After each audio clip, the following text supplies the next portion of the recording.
Listening to is the beginning of the first annual Champlain Fest, known as Champlain Fest 91, a village picnic for the residents of the village of Champlain, New York, and their guests. It's going to be conducted here in and around the elementary school on Elm Street in Champlain. There's Kimpex way in the back.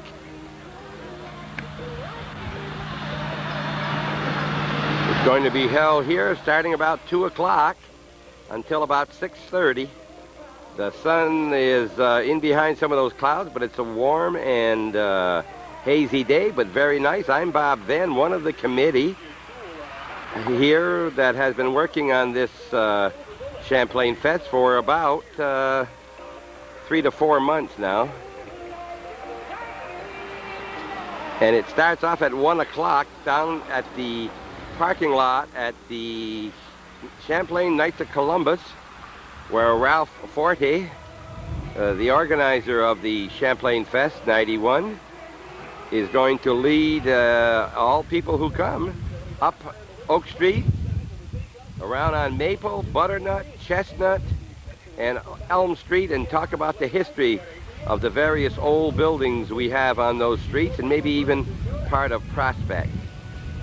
The library will be open right here next to the elementary school. Mrs. Dresser will be here, and we'll just walk around here and also mention on this beautiful day that the fire department has opened up their building, taken out their main fire equipment, and Celine Racine, the village historian, has set up a display of some 70 to 100 old pictures of the village of Champlain, the history of the village, our heritage. And some of the signs are printed both French and English because of the French influence in the village of Champlain. One of the fire trucks has been brought up here by some of the firemen, where they're going to give a demonstration hooking it up to that fire hydrant out there. You can see it's painted white, and they'll have water, and they can spray the water and show how our new fire truck works. And we're indebted to the fire department and the firemen for all their courtesies and the help that they've given us. Orville Tremblay, one of the guests from Perry's Mills, and his daughter lives right across the street, Lisa, and her husband Dale Carter are also on the committee. And they've set up the kids' games way out in the field.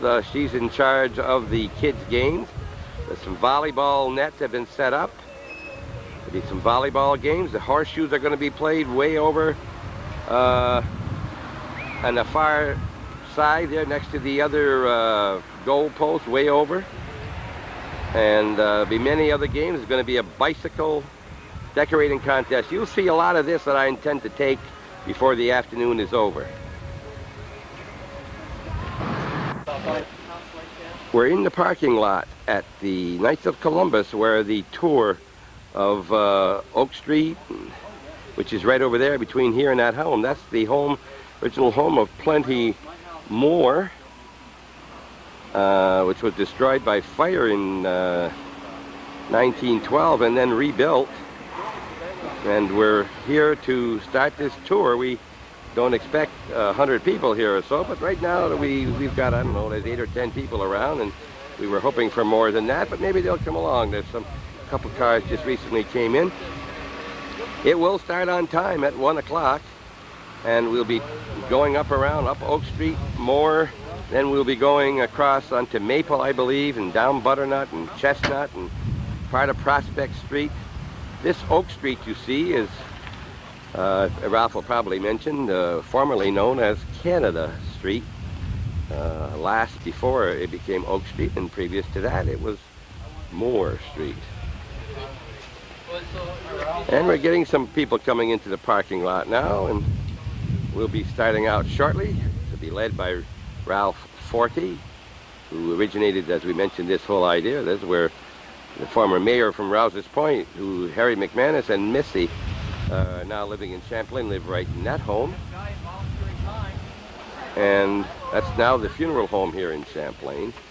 The Knights of Columbus building here, this end of it, has been added, but back where the beyond, the roof that slopes this way, used to be the Lyceum Theater in Champlain, and this was the movie house. Along the side, that was the original theater. It's been many things over the years, and I assume Ralph will probably talk about that, but it was the theater up until about 1948 when they built what is now the American Legion building, and that the Lyceum went up there, and then the Knights of Columbus bought the building, and we'll probably hear from that on Ralph. And we see just a few more people just arrived, and there's probably close to 20 here now, and the time is 12:58. 17th of August, Saturday. Nice east breeze blowing in, which is great because it's a hot day. Some of these here, and we expect this to be shown on Hometown Cable, and we can see what is happening on this, the first ever Champlain Fest. Champlain Fest 91.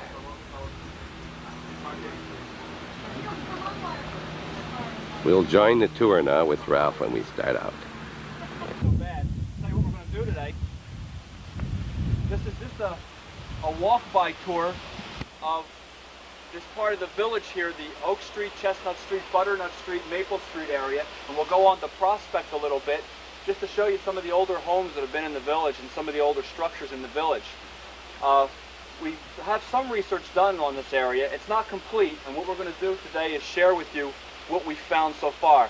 Not to say that that's all the history there is. This is what we have to date. There's some homes we have no information on. There's some homes we have a lot, and we'll just share with you what we have. Where I'd like to start at is this building right here. Okay, and you have to kind of look past the addition. This is the present Knights of Columbus Hall, and I believe it's the Father Chagnon. Father X Chagnon. Chagnon, Knights of Columbus Hall. But you have to look past this little addition right here, and the best place to see the old remnants of the building is right through the back here. You can see the old stones and the old bricks there. This building here, anybody have an idea how old this building is? That part. Anybody want to guess? 90 years. Around in the 1840s, that part of the building came in. Okay? And does anybody know why it's here? Why that building was built? Something to do with the river? No? What happened was there was a guy who, I believe he was, I forget his name, the guy who was arrested. Some guy was arrested and in jail in the Montreal courthouse. He had a friend in Champlain. His last name was LePage. And what he did was, he asked his friend, well, his friend got involved and had agreed to burn the courthouse down in Montreal. But he wanted to experiment with it first. So he built this thing that, I don't know what it looked like, but it was called the Infernal Machine. He built it and he experimented here in Champlain on the Presbyterian Church. And he burned the Presbyterian Church down. The trustees of the Presbyterian Church then built this building right here to serve as a temporary church. It was called the Sessions House. And I guess they call it that because they had sessions there. I'm not really sure.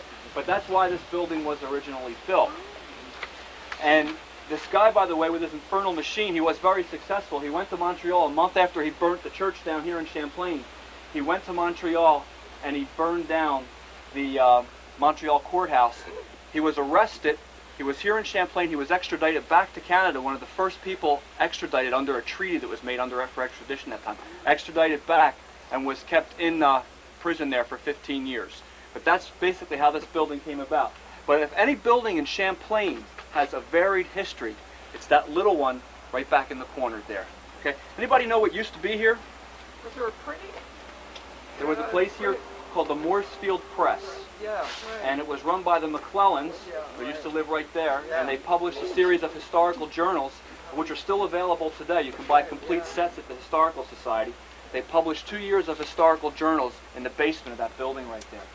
But that's one, but I have a whole list here. I couldn't remember it all, so I had to write it. It used to be a Woodmen of America Lodge. It was a firehouse. It was a jail. It was a dance hall. It was a furniture factory. It was a barn, a garage, a feed store. This used to be United States Customs, which if it still was, it would be a nightmare living here today. That was the Customs building, the main one on the road from Montreal. It's right here.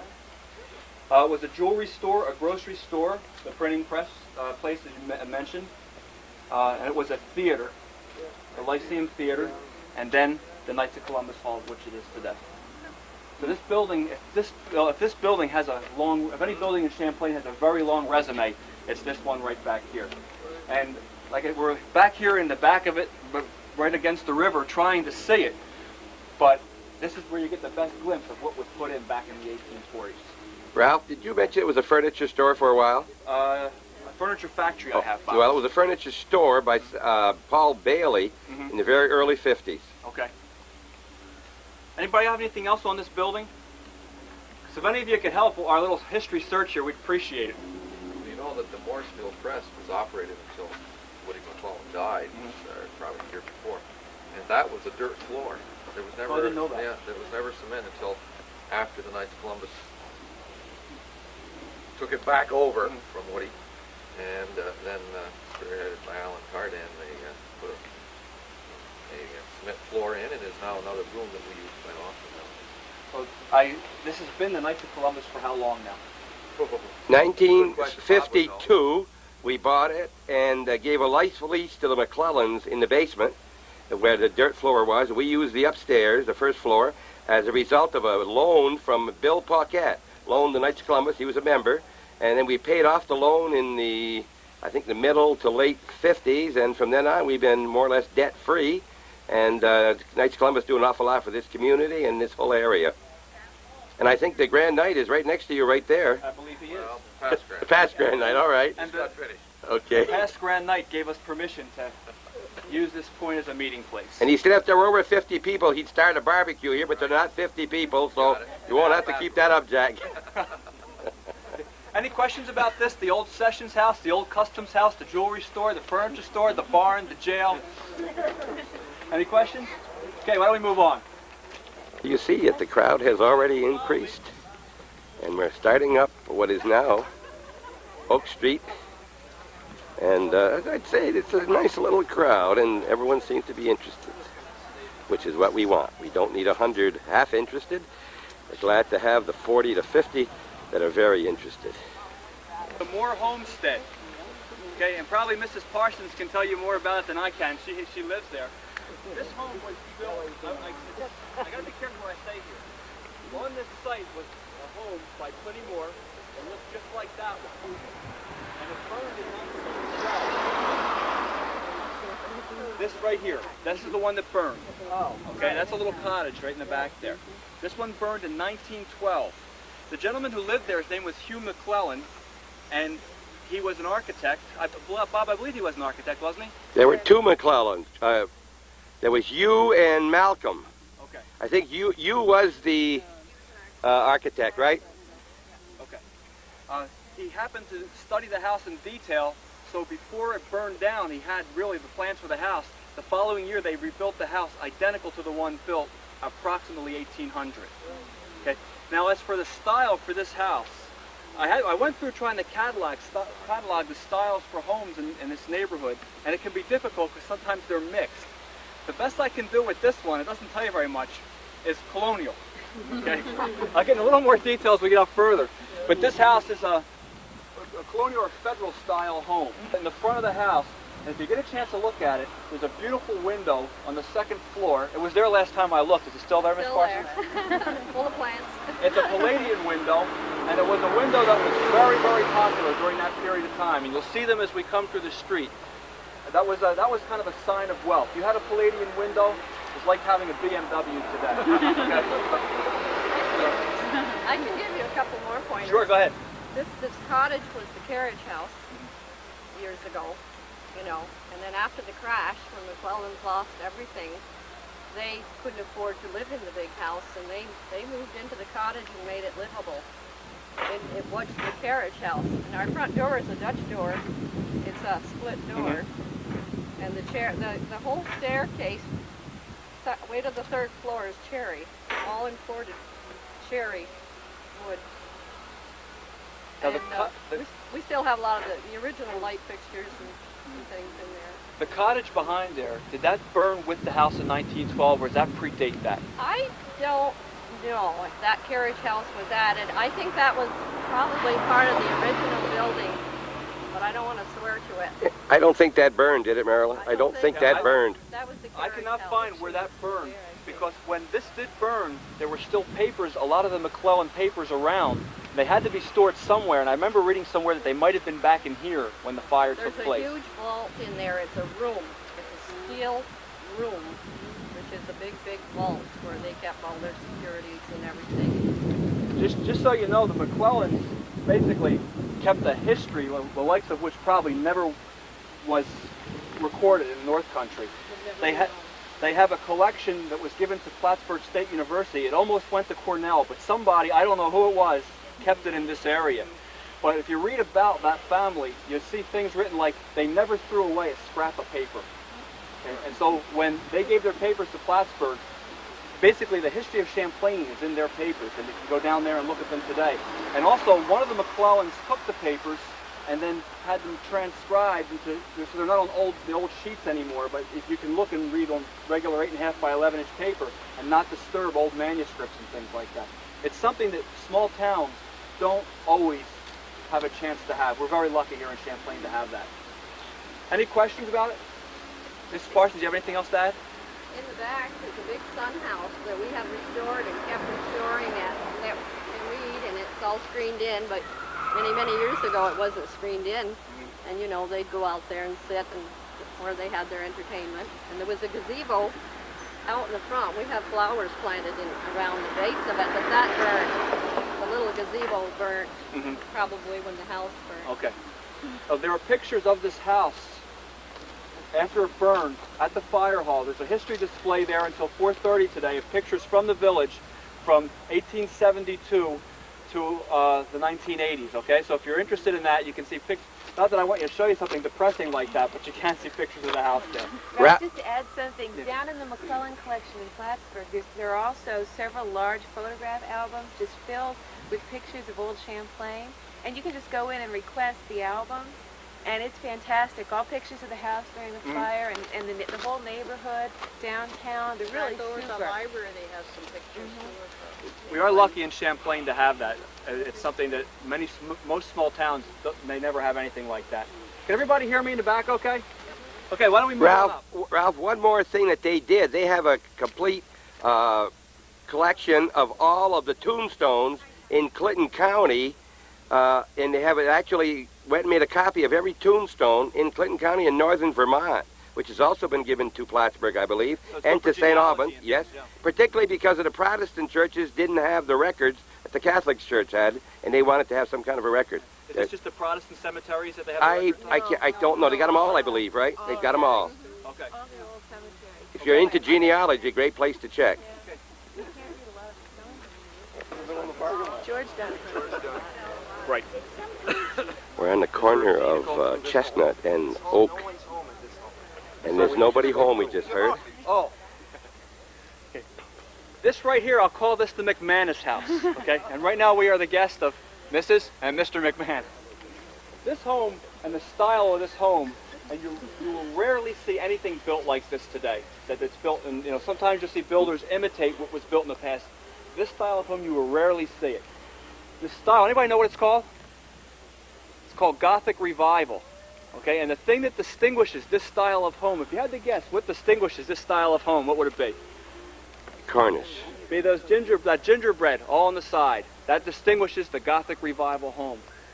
This home here I have a range of a period of time which I can trace it to, but I can't find the exact date. It was built in the late 1840s or early 1850s. And how I deciphered that was looking at old maps, and every few years they do a new map, and I go to a point where I see it on the map, and then go to where I don't find it, and I know it was built in that time frame. The original owner was George Dunning, and he managed a hardware store in the village here. And if you think about this, it's a nice peaceful area, a nice peaceful street. This area has been here for a long time. You think of what this neighborhood and area has seen. Before this home was built, soldiers from the War of 1812, British soldiers camped, not but a couple blocks over that way. During Prohibition, this was a wild neighborhood in here, okay? You can picture it. People, I was reading an article where people could sit on their front porches. They'd sit here on a Saturday night. Up the street at the border was a hotel called the Meridian, and the way they're going to build a new mall here for Canadians, they built the Meridian for us so that Americans could go drink. And on Saturday night, I saw this recorded in a book. In fact, it was the book that you had given me, Jack.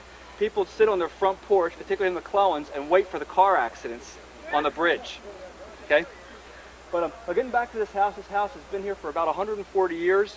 The style is Gothic Revival. And you'll see a couple of them as we go through the neighborhood.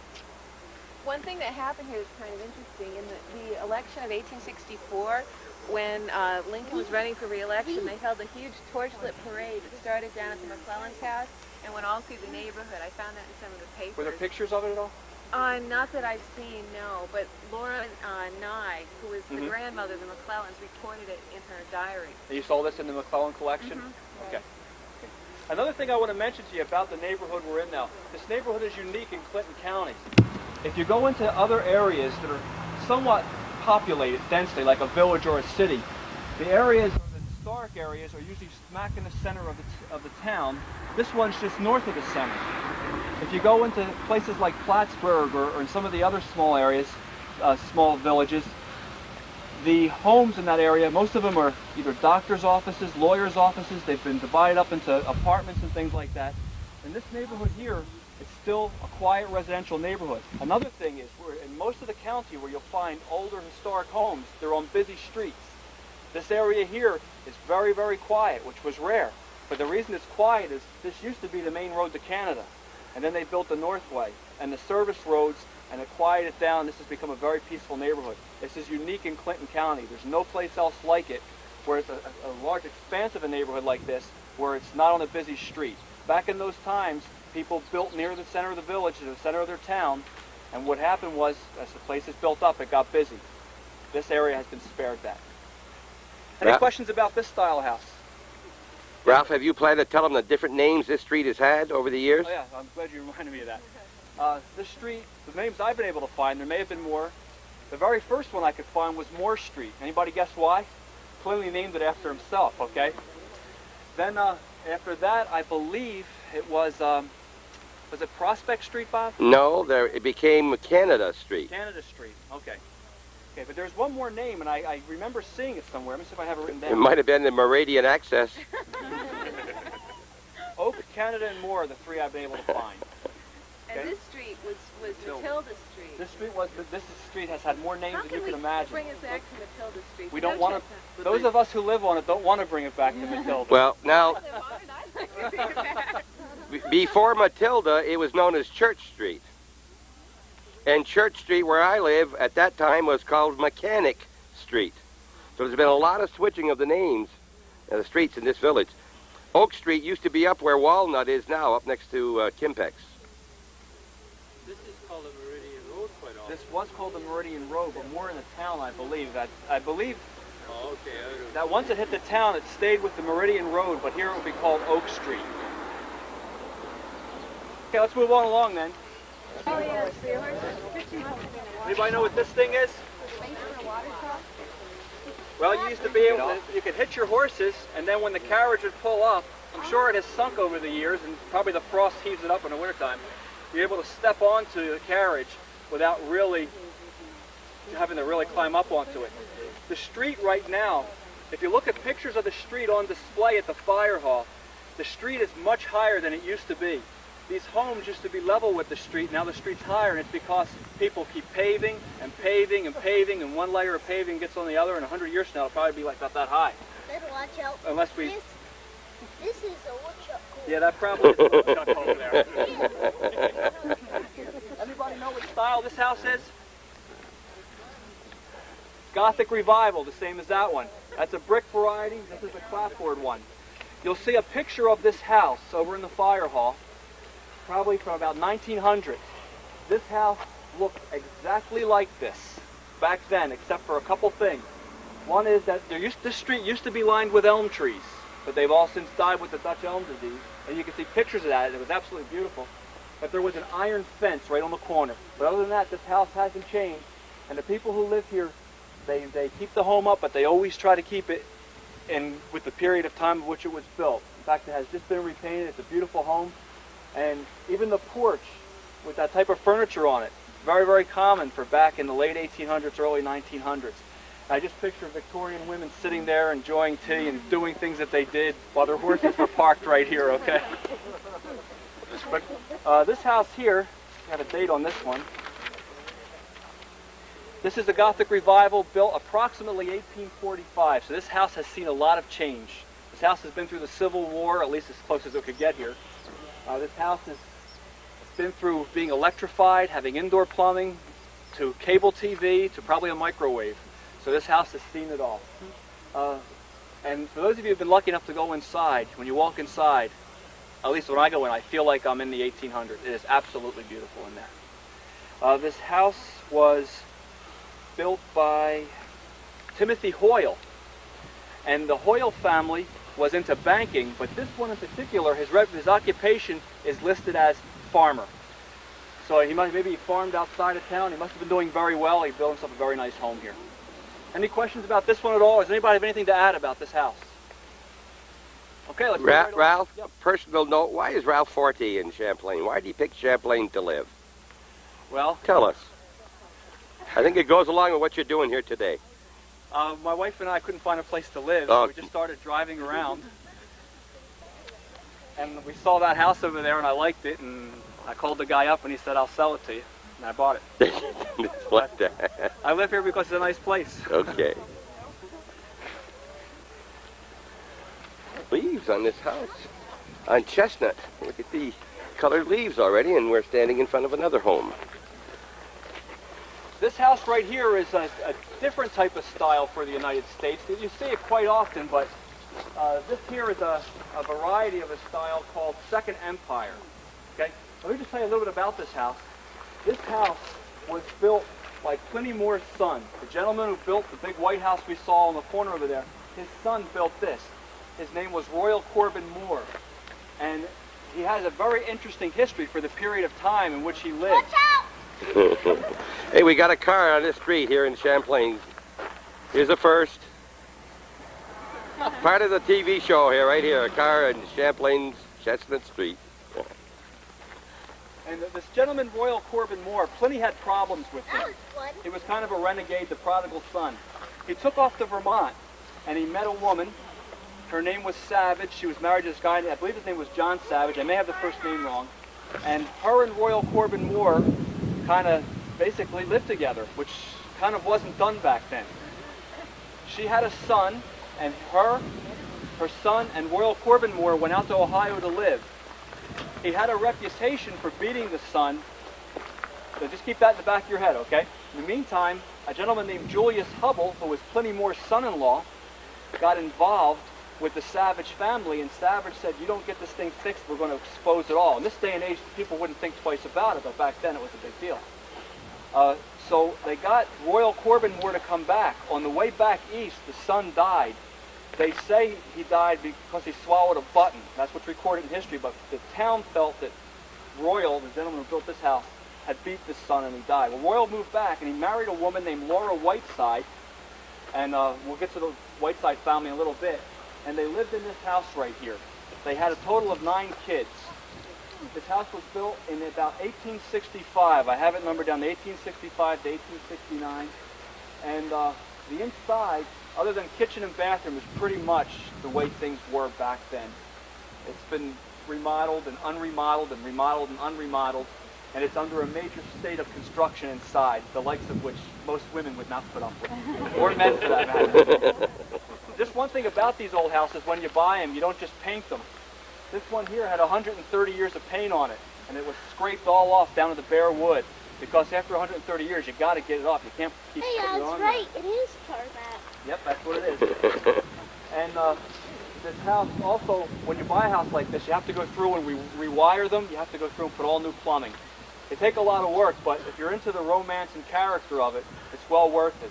McManus, I don't know if you could vouch for that, or Mrs. Parsons, I know you're around here somewhere. Yeah, right here. Is the romance worth it? Oh yes, we've done much work in it. Thank God the Creightons did it all before we moved here. Talking about Dick and Diane Creighton, who owned the McManus house questions before about they this bought house? it. Yeah. Wasn't the Champlain Library in this home? Yeah. The Champlain Library was, if you come over here, I'll show you where the library was. By the way, this house was owned first by the Moore family. They sold it in 1890 to the Dunn family, which was a very well-known Champlain family. Also in 1890, the people who lived here bought that lot from the people who lived there, and I thank God for that. And then Dunns lived here until the 1940s, and they were a law family. And after that, a family, I believe Marvin, bought the home and lived here for about 8 years. And a family named Harrison bought the home and lived here until about 1988, 1989, that period of time. So the house, for its age, has only changed hands between 4 families, which is not bad. And the library, you're going to continue? Okay. If you look straight down the porch there, that the library door was straight ahead. That's since been taken out, and the clapboard put back on. And the library was in there. It was a small library, but it served the purpose. When the library had to move out of the bank building on the other side of the Sessions House for the Knights of Columbus, this served as a library right here. I'm not sure for how long, but it was not a long period of time, and it was not that long ago. Right. Margaret Harrison ran the library here. She also lived in the house at the same time. That porch has been a maintenance nightmare, but it was worth keeping. It's almost done. This is Second Empire. That's Second Empire. Does anybody see the difference? Brick structure and a wood structure. There's a brick and a wood structure, but there's also a 3-story home and a 2-story home. This one here is more of a cottage. This would be called a vernacular Second Empire, is the formal word for it. This one here is the more formal style. Same style house built about the same period of time, except this one is more of the formal type of home. Basically how that translates is, these people were able to afford to build that one. These people, when they built it, probably wanted to live in this neighborhood but couldn't really afford it, so they built something small. Okay. But it's the same style. It's got the slate roof still on top. And on the Second Empire style home, there's a few in this neighborhood, they're characterized by either a flat or almost flat roof on the top. The top deck will be almost flat. Now for what things are called, if you look at the 2 style of homes, underneath the eaves over there, you see those little brown things? They're called brackets, and it's very typical of homes built in that period of time. And if you think about it, they were made by hand, most of them. Then underneath you see those little square wooden blocks, they're called dentils. And this house has brackets, but a different style, but it's minus the dentils. This house has a slate roof on the mansard part. That house has asphalt shingle, but it was originally cedar shakes of all different colors, but it was covered, I believe, in the 1960s with those shingles on there now. Let me see if I got any more details on this house.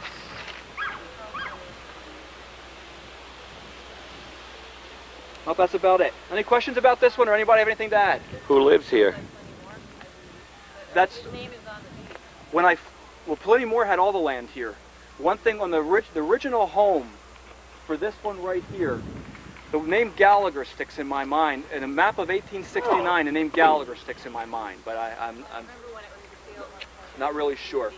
And then Racine's house, that's Pliny Moore's. Right, that was his farmhouse. Yeah, that was Well, one of the things I remember, if you want to be mayor of Champlain, you move here. Mayors live here, trustees live there. Yeah, the Mayor Clifford LaPlante lived here, and now Doug Agor, our local mayor, lives here, our present mayor. Trustee Forte looked like the Pied Piper today. Here are the people who came. I counted 33 way back, and I think we're closer to 40 people now taking this tour and getting this information on some of the old homes in the village of Champlain. Okay. Okay. This home right here, the one behind the nice iron fence, that home was built by George Hoyle. Anybody know what style that one is? Easy. Gothic Revival. It's real popular. Now, if you look at the Gothic Revival homes, were built in the late 1840s, 1850s. That was the style of choice. And if you look at the homes built in the 1860s, there's 2 styles. It's either French Empire, like the city just looked at, or something called the Venetian Village or the Italian style, and they're all in this neighborhood. Remember back in the 60s, split levels were really popular. But now, you don't see many split levels built anymore.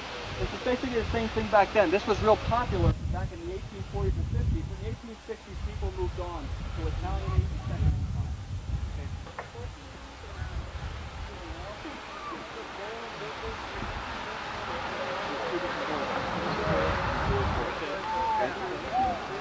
Yeah, there's a big stairway, and you go in that door, the screen door, you go in and you go up the stairs and up on the second floor. This house is absolutely huge. If you ever get a chance to go in, it's enormous. You can get lost in this house. Yeah, we did when we first came up here. This is a former resident of the house, Marie Bayshard. The house divorced. Other than that, I don't have much more information on the house. Do you have anything else you want to add? It was all right for us. We moved here in 1965, and in 1965 we had 8 children. Of course, after a while, Was it big enough for 8 children? oh yes, and then one leave and the other would leave, and then after a while, we didn't need the upstairs, and we lived on the downstairs, and we rented an apartment upstairs. Mrs. Bayshard, do you know why the fence survived when they melted all the rest down in World War I? We've often wondered why this fence was one of the That's been there. They would sell it, that's all. And the railroad track used to come right straight through Yeah, here. right through here. The Right right on the through we're here. just south of the old railroad bed by a few feet. Yeah, we That was the railroad track straight ahead. One last thing that I want to point out. If you see this home up through here, it's got that like stone finish on it. That home through there is the oldest standing home in Champlain now. It was built in 1800. It's pretty more farmhouse. And there are 8 families there now and has been there for many years. It used to be a stone home, and that finish was put on it in 1951. That's believed to be the oldest standing home in the area right now.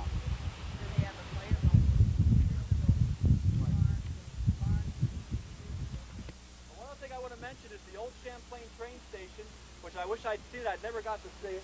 Was just to this side of that building right there. It burned down in modern times, and the railroad bed ran through right about here where I'm standing. And I heard it was, but even in the last generation, there was still a couple trains that come through, maybe in the last 25 years or so. Not when we moved here. They stopped coming through then? They weren't there. But They did- hadn't come through then. I remember. But they were rails though, and they took them all up, and then each one bought different properties. You know.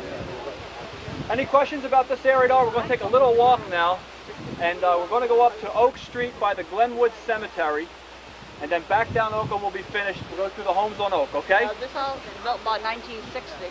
No? 1860. 1860, Dad. 1860, yeah. People who came for the walking tour of historical Champlain, New York. And everybody seems to be enjoying the tour so far. And we hope to do this in future years if there's a demand. Parade on Butternut Street that we know of. Bob Venne here, what's going on? And we're taking a walking tour of the village of Champlain up in the Oak Street, Butternut, Chestnut Prospect area.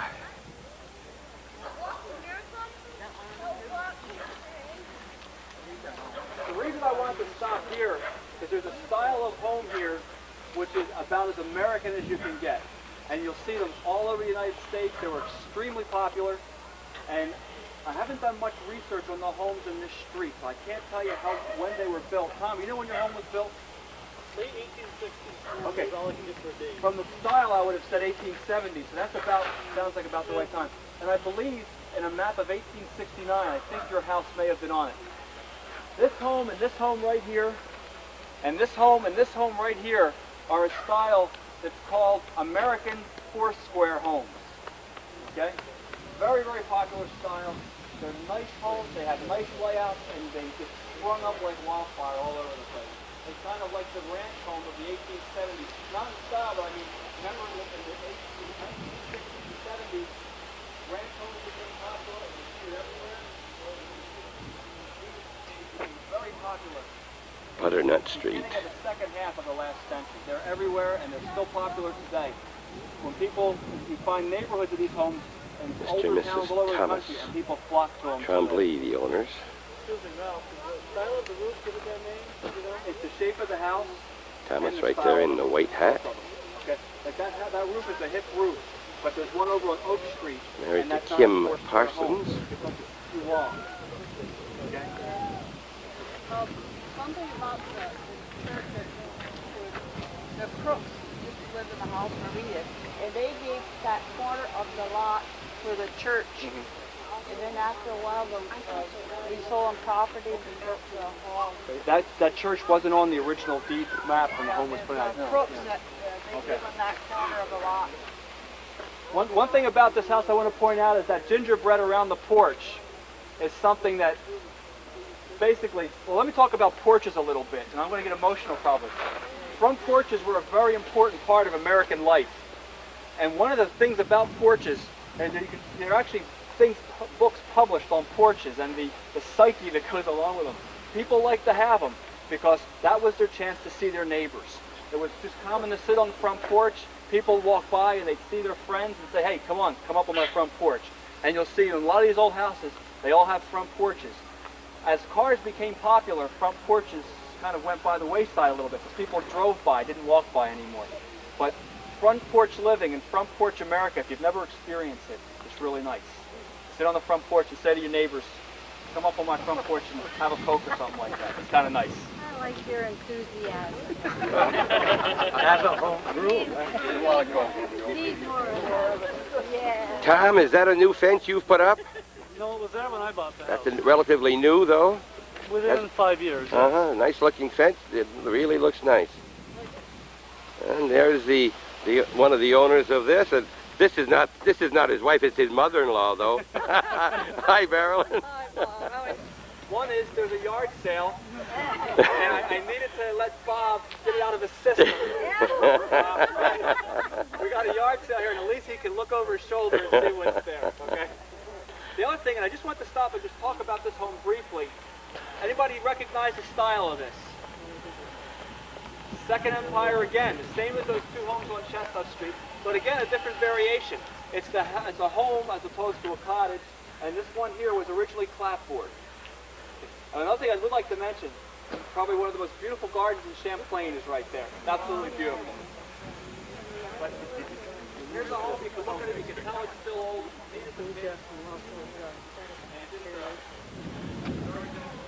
We think that George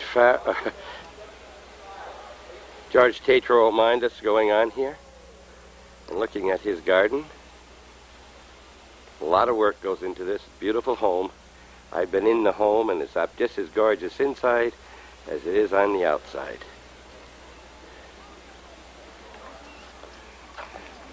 And everybody's leaving us.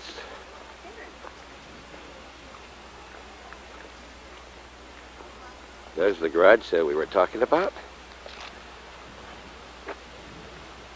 Notice that George doesn't only have a garden, he's got one long driveway to shovel in the wintertime.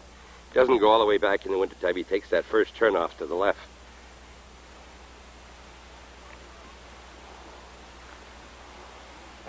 Right here, further down, and if you go to the village fire station, you'll see some Champlain skis, Champlain maple furniture on display there today. I really encourage you to go to that history display. There's a lot of things there. Has anybody here seen it already? Do you think it's worth going to? Okay.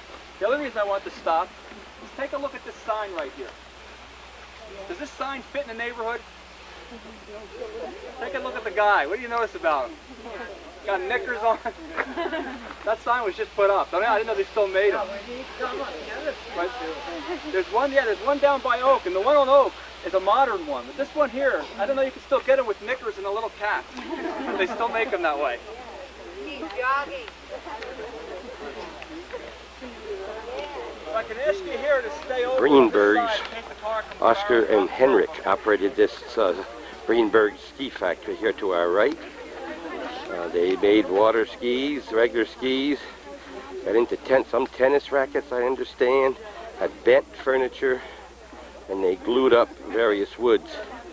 Bill LaBelle from the village of Champlain was manager here for years. Bill's still living on North Main Street in the village. former McRae sisters' home on Oak Street that has been left here without anyone in it for 5 years now after the death of the second of the McRae sisters.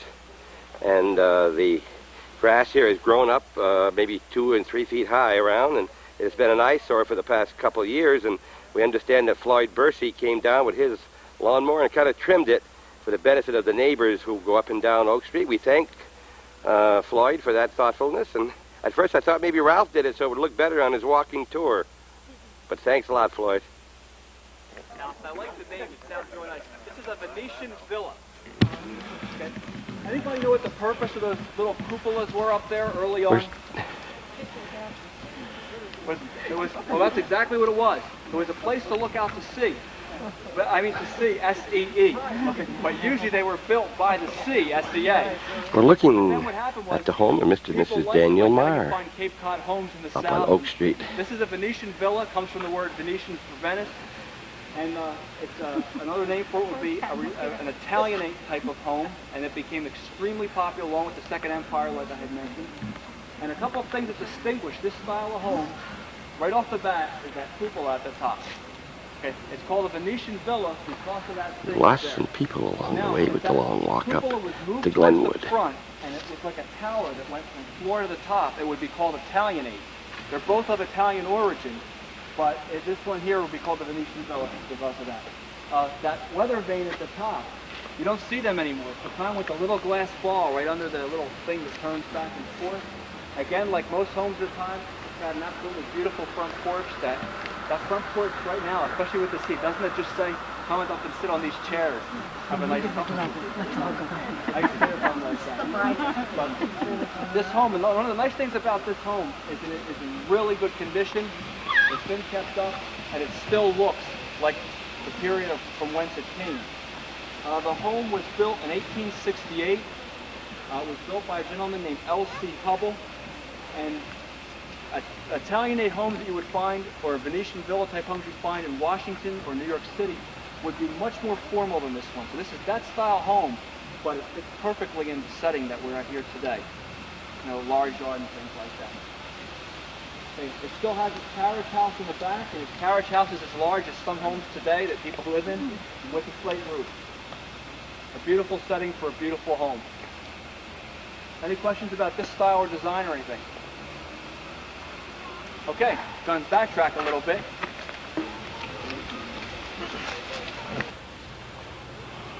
We have the Italianate style, we have the Venetian villa, and then we have another variation. We have the Italian villa, okay? And this style of home, and you see in areas of cities that at one time were very wealthy, this took over in the United States in the period around the 1850s. That window up top, you don't see many of them in the North Country. It's almost a Palladian window, like the one that was on the Pliny Moore home. It's a little bit different than your typical Palladian window.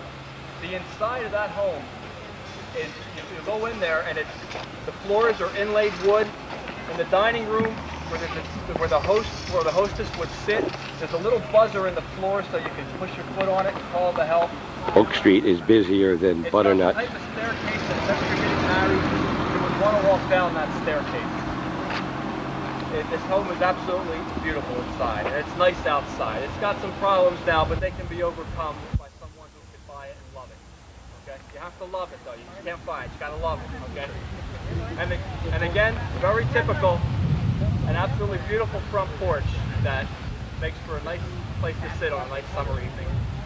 This home, by the way, it looks like it's on a small lot, but it's actually on 4 acres of land that go out the back towards the cemetery. There's the carriage house.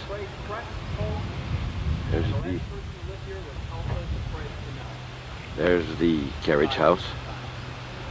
One of the better homes. If you ever do have an opportunity to go in there, it is really a treat in there. You'll probably, anybody here ever been in the place? Yeah. What do you think of the place? Very nice. Beautiful. Really, really nice. I'm not really sure. Not really sure who built it yet. One thing I do want to mention, we hope to do this every year, but not with the same tour, but to find more and more out each year so we can really get into details of what has happened up here and who lived in these homes, what they did for a living.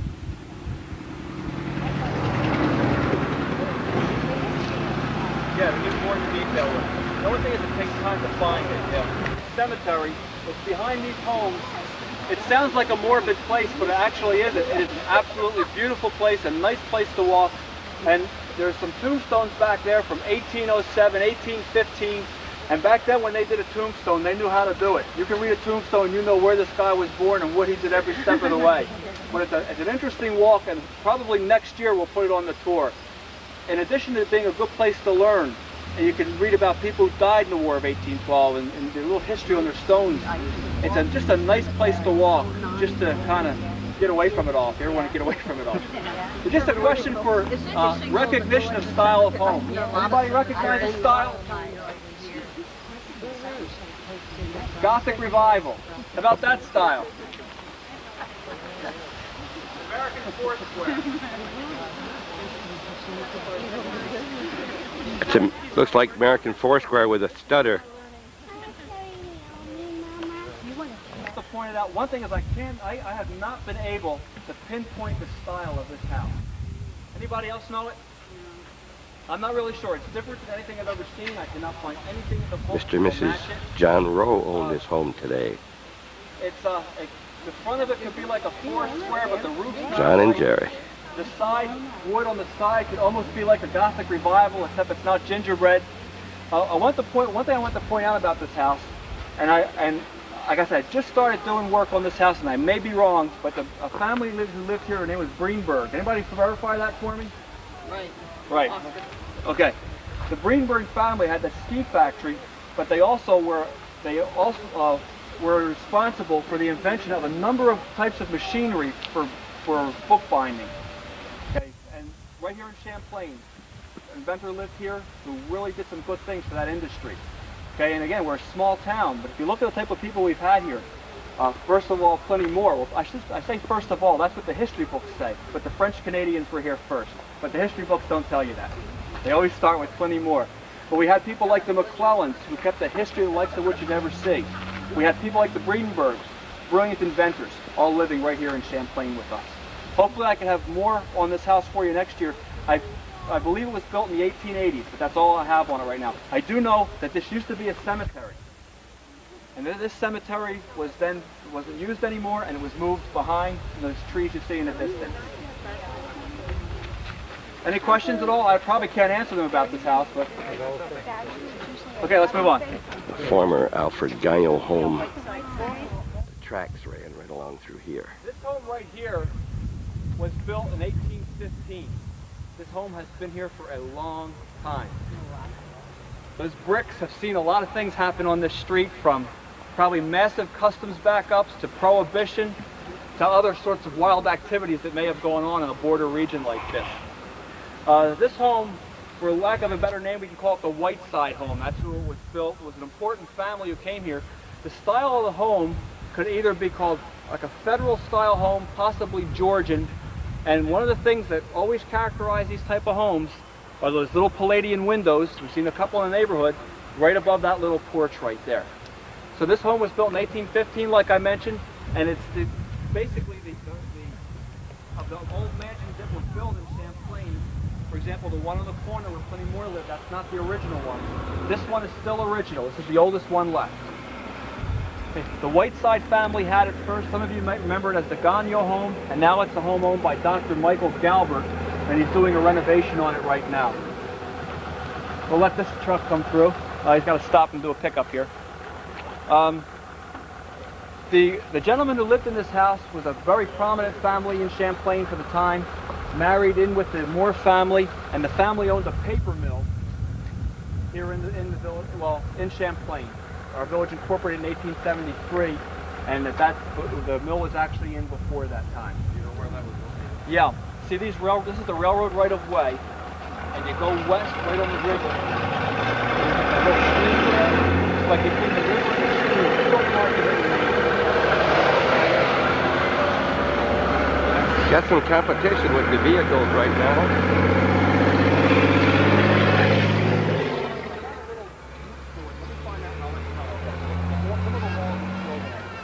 Sounds like the air conditioning on the village board meeting. So right now, before you, what you have is the mansion type homes in Champlain. This is now the oldest one, and it's undergoing a renovation right now. The gentleman who owns it, he does not live here now. He's going to do the smart thing, and that's fix it up, then move in, which is easier on marriages, okay, and easier just on your own state of mind. The railroad bed And then runs straight through. Alexander, he lived in that house. And was he a caretaker for? No, it was a son of this one. Mhm. Son of Tip- Whiteside owned, Maria's saying that Whiteside's there and Whitesides were here. He was living in that house. And this brings us back to our approximate starting point. We'll just go down now. We'll talk a little bit about the Presbyterian Church, and then we'll move on back to the parking lot at the KFC. And then we'd like to have you all come to the Village Picnic. It's fun and it's free. Plus, don't forget the history display inside the fire hall. And the library. Talk to you Talk to later. you The later. library is open. And the library is open today also. Check our library. This is the Champlain Presbyterian Church, okay, and I have an approximate date for the construction of this church. Somebody here must have the exact date. I have 1872. Anybody have anything different than that? Okay. Just tell you a little bit about the Presbyterians in Champlain. They basically came here to make Pliny Moore happy. Okay, he was a Presbyterian and he needed to have his denomination here. Their first service was on the island behind the church. There's an island in the river, and you hear people say today that island's not worth anything, we can't use it. But people way back 200 years ago, they knew how to get onto it. They knew how to have church services there. There was a fountain on the island. They had fireworks on the island. They had picnics on the island. But in the 20th century, going into the next one, we haven't figured out how to use that island yet. Okay. But their first service was there. Pliny Moore's sons were baptized. Pliny Moore's first two children were baptized on that island. Then later on, Pliny Moore donated this lot, called lot number 46, to the for the building of this church. The inside of that church, it's you can tell it's an old church when you go inside, but it's absolutely beautiful. It's a beautiful pipe organ on the back wall. I would take us in there, but I don't know how much the floors can take it. The church has not been in use, I believe, since the 1970s. Okay. But the outside is a beautiful church, the inside is just as beautiful. And it still has the bell up there that you can go in and pull the cord and ring. It used to be the thing to do on Halloween. This is the one we used to ring all the time on Halloween night. I've been tempted. But so this brings us to the corner of Chestnut and Oak, and we'd like to thank you for coming. We'd like for you to come back each year to this, because what we hope to do, this is our first year, we've gathered some information about these homes. It's far from complete. But this is a very special neighborhood up here because of its still residential in nature.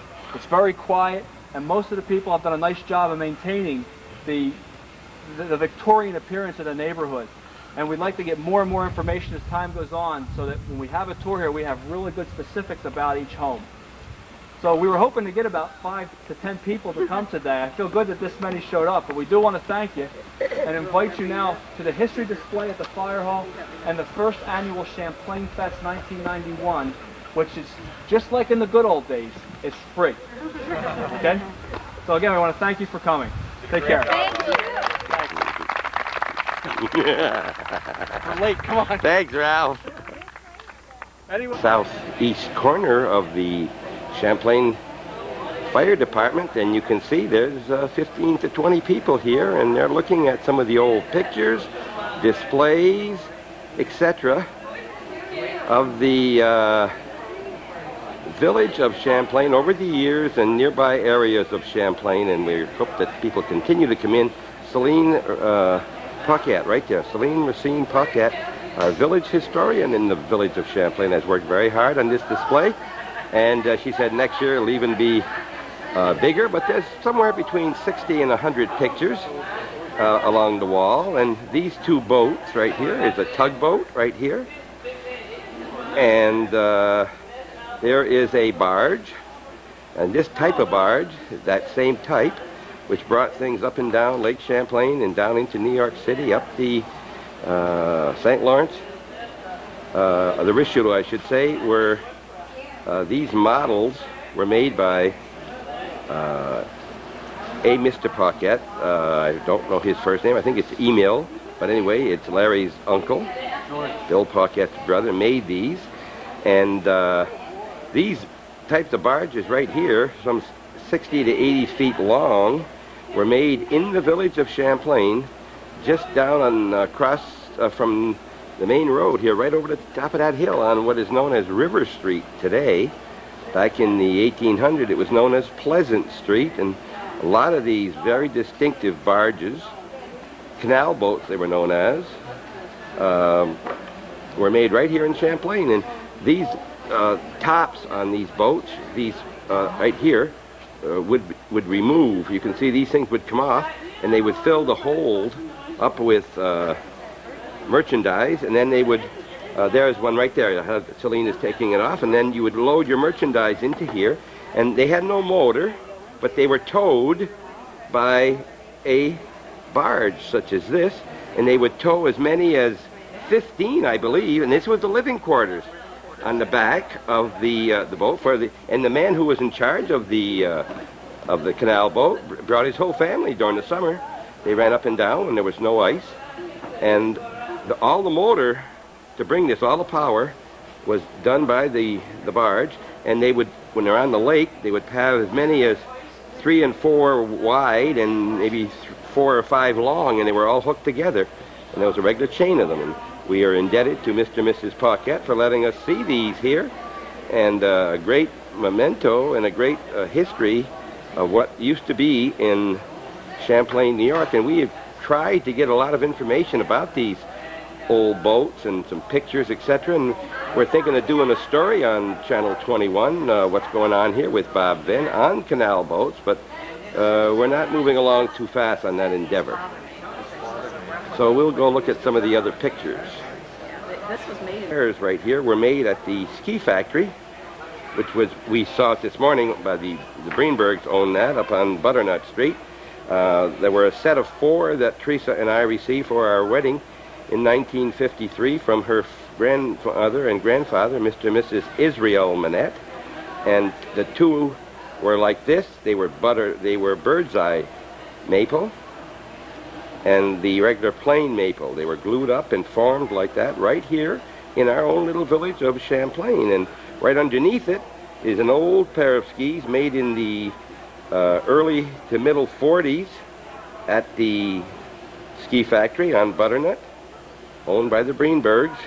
And the note on here says that made at the ski shop, Ruth Glode installed the edges, Bill LaBelle was the boss, and Louis Glode the boiler operator in the 40s. And these are owned by Louis Glode. And he said there's only one way to spell Glode, and there it is, G-L-A-U-D-E. The real way and the only way, according to Louis. And here are some pictures and an article on retired skipper filled time by making a model. I guess that's the man, Captain George Paquette. So it was George that built this and other models. And this paper is dated 1965. This canal boat was built by Bill Paquette and is a scale model of the type boat that was built in the Champlain boat yard at the foot of River Street around the turn of the century. It was used to haul lumber, coal, hay, and miscellaneous cargo, and they were known from New York Harbor to Quebec City, as well as on the barge canal from Albany to Buffalo.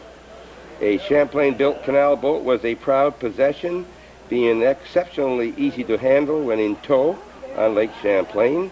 The last known canal boat to come up the Great Chazy River into Champlain Village was that of Mr. Joseph Allard, and it was anchored just south of Bill Earl's, where it rotted away. That was about 1938, and isn't that sad? Champlain Canal Boat, L. Paquette, that's Larry, expert. Plaques out of the office and the meeting room of the firemen from the village of Champlain, the fireman of the year, and it lists all those people, and the past fire chiefs, the Champlain Fire Department deceased members, and another list of the deceased members. The very latest were Lawrence Guerin, Howard McCrae, Charles Chevalier, Jim Todd, Bob Dupuy, Leon Roberts, and Bob Dumont. And the others are back further than that. We don't have time to read them all. We hope you will stop into the fire department at any time and you see people here and look at these. And this is a kind of a model of the disastrous fire in 1966, which completely destroyed a complete block across from the old Paquette Insurance Company and the hardware store and what is now the American, or I should say the Champlain Auto Parts. These are some of the buildings that were destroyed along the way and disastrous fire. You can see a mock-up of all of the fire equipment that fought it. This plaque here was given to Alan Perrier, Marty Picard, Ernie Roberts, Deborah Perrier, and Joe Perreault, and Deborah Perreault, a meritorious award, March the 2nd, 1989, when they saved the life of Mrs. Eddie Favreau when she was at a funeral for her brother and was stricken, and we understand her heart stopped, and they brought her back, and today she's living in Rouse's Point, and everyone is so happy, and we thank all those people for that occasion and all others when they help us here in the village of Champlain. There are many displays here. I don't have time to show these now. We've got to go back over to the main building, but I can see that Celine is very happy. Well, Celine, are you happy so far with the turnout? Oh, I'm delighted. Can I get you away from that light? You won't be able to see you at all. Okay. Getting great ideas for next year. You are. I guess so. Well, you feel like the time right now is worth it? Absolutely. How long have you been historian, Celine? Since April. Since April. Anything you've done that you want to mention on TV for people, or anything you'd like to I've been get? very active with collecting books and some archives and attending conferences and I guess putting it together. Okay, and we're still looking for a place, right, to be able to put this and like that. have access to it. People could come That's in right. once or twice a week or Yeah. something. So village residents could enjoy the archives and the artifacts. And Okay. people want to donate things, and it'd be nice to have a place to put it all Yeah. in. Yes. You can see the interest right here as they look at these pictures and point and their face lights up. And they can relate to it. They some of sure them, can. yeah. Celine, people could either donate items to you, Right. or they could loan, and you'll. Sure. What would you do then? Make copies? And I can make copies.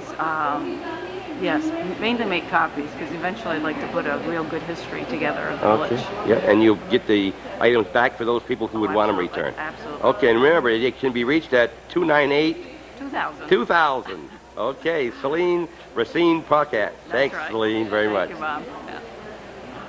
Yeah. The pictures here at the exhibit for one of the downtown stores, William LaFontaine store.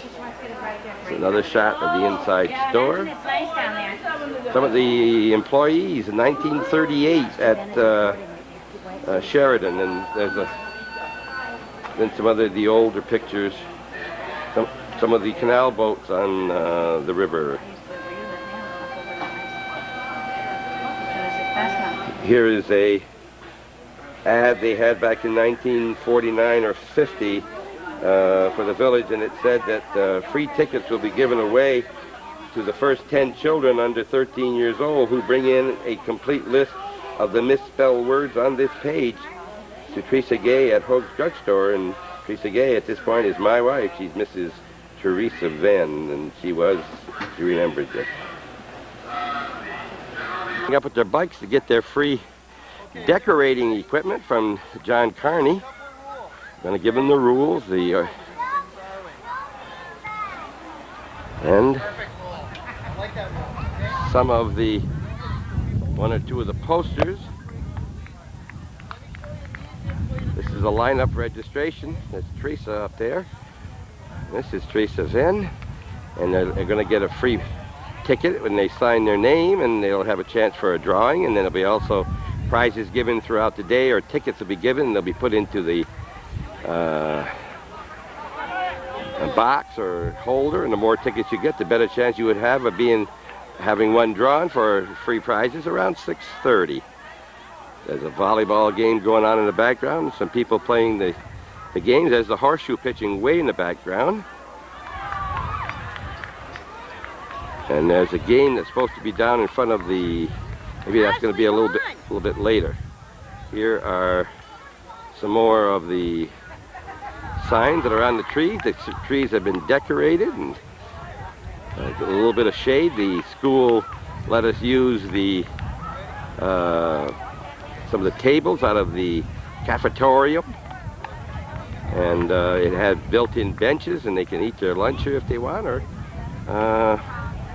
and they're going to bring their own chairs to sit if they don't want to sit on the edge of those right now. We're at the first Champlain Village Fest, 1991. There's about 5 or 6 on the committee. We'll get to their names for you a little bit later. And we're glad to see, so there's a real young child here, and there's going to be an award given to the oldest and the youngest attending.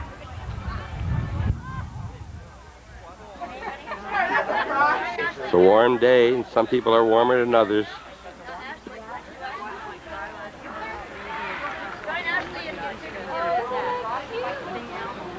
We're getting ready for the free throw, which will be held inside. The back rim never did work out to get a basket put up on it, so it'll be held on the inside. Shirley wants her picture. Yes. What happened in 1950, Shirley? I think I was queen of the prom. What prom, Shirley? This one. Okay, what's your name? Shirley Higgins School. Oh, okay, thanks, Shirley. We want everybody out there in TV land to know that. The people at least coming from the historical display in the fire department. And they're all, I guess, smiling and talking.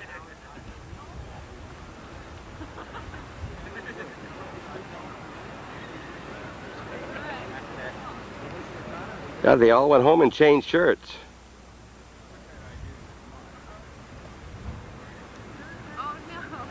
Looks like it looks like a volleyball team or something. Yes? Is that a volleyball team? It is a volleyball team. There's someone over there said they're going to take it all. Uh-oh. Okay. They probably will. They can have it. All right. Okay. Area from in front of the fire station.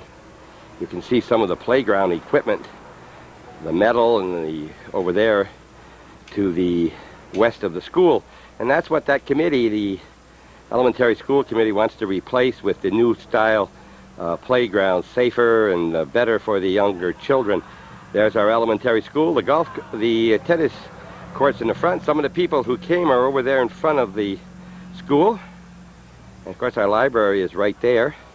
And that short walk along Elm Street will bring you right here to the front, and you could come right in and see all these nice historical displays. And we hope that you were able to attend our celebration, and if you haven't, we hope you'll continue to keep watching to see what is going to happen as we continue the day's activities.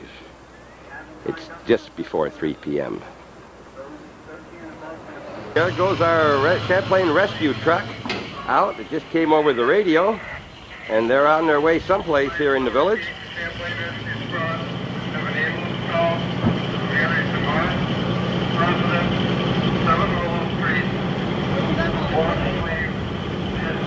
Apparently it's going to be on Willow Street. You will have heard maybe by the time you see this. And there's our Champlain Rescue. It's just coming over the message right now, and they're getting ready to roll. And we appreciate, as we said before, the courtesies given to us by our own Champlain Village Fire Department. They've taken their equipment out except for, and this is the inside of the fire department, and there they're going, getting ready now. There's at least 2, maybe 3 in the, waiting for more people. Here comes one on the run, coming in to take off with you. That looks like Alan Perrier, our village superintendent. He's here, and there's 2 others. I think they need at least 3 or 4, and they're ready to roll. Someone's complaining of pains, and they're on their way. They are trying to figure out just, I guess, what the problem is right now. They've got their address, and they'll find out the story when they get there. Champlain Rescue, where when you see the ambulance from here or any place blowing its whistle as it goes into any highway, make sure you pull over to the side and give them free wheeling, because they're going in just a few minutes, and make a big difference in a situation like this. And they're on their way to Willow Street in Champlain. That's just up in what we call the French Village area. Some of the electric doors, they're bringing down another one to keep the sun out as the sun comes around the corner. And the wind is starting to blow the pictures on the end. And there's one of the fire department rescue trucks here, one of the older ones. And this is our 4-bay fire station. And some of the people who came. And this is the back part. And then in behind there are their various offices, meeting rooms, and so forth, straight through. There's our village clerk, Larry Paquette, just going in back. He's been here talking about some of these canal boats that are here in the barges. And still 2, 4, 6, 8, 10, 13, still 15 people here, and this has got to be one of the busiest places in Champlain today.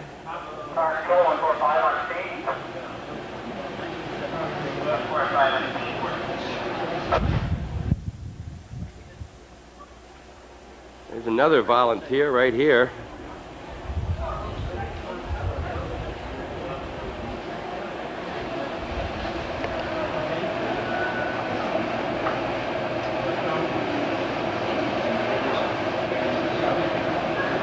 You remember those two, don't you? The king and queen of the Winter Carnival just several years ago. There's the king right there on the right. Look at him. Former king, King Larry Paquette.